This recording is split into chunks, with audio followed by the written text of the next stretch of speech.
రాష్ట్రంలో పూర్తి స్థాయిలో అరాచక పాలన కొనసాగుతుందని కూటమి ప్రభుత్వంపై కర్నూలు జిల్లా వైసీపీ అధ్యక్షులు ఎస్వి మోహన్ రెడ్డి తీవ్ర విమర్శలు చేశారు. పోలీస్ వ్యవస్థను అడ్డుపెట్టుకుని కూటమి ప్రభుత్వం దారుణాలు చేస్తుందని చెప్పారు.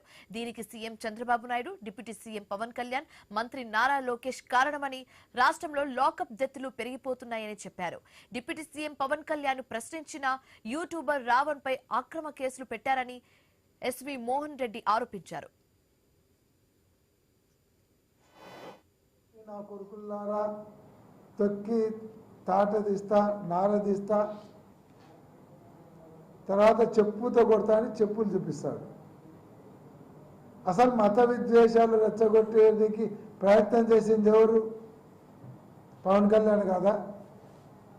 లడ్డు వ్యవహారం కావచ్చు, ఇంకొక వ్యవహారంలో ఈరోజు హిందువులో జరిగితే అందరూ కూడా గమ్మనున్నారు. ఇదే క్రిస్టియన్లో జరిగితే, లేదంటే మసీదుల మీద జరిగితే, చర్చిలు జరిగితే ఎంత అల్లకల్లోలమయ్యేది. అంటే రెచ్చగొట్టే మతాల మధ్యన విద్వేషాలు పెట్టి రెచ్చగొట్టే వ్యాఖ్యలు చేసింది ఎవరు? పవన్ కళ్యాణ్ కదా.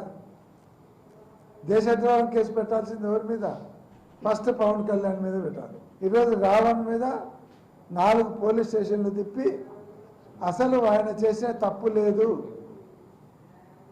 ఆయన రిమాండ్ ఇచ్చే సెక్షన్లు కాదు, నేను రిమాండ్ తీసుకోనని 4 మేజిస్ట్రేట్లు ఎన్నిక పంపిస్తే మళ్ళా కొత్త కేసు పెట్టి దాంట్లో దేశద్రోహం కేసు అంట.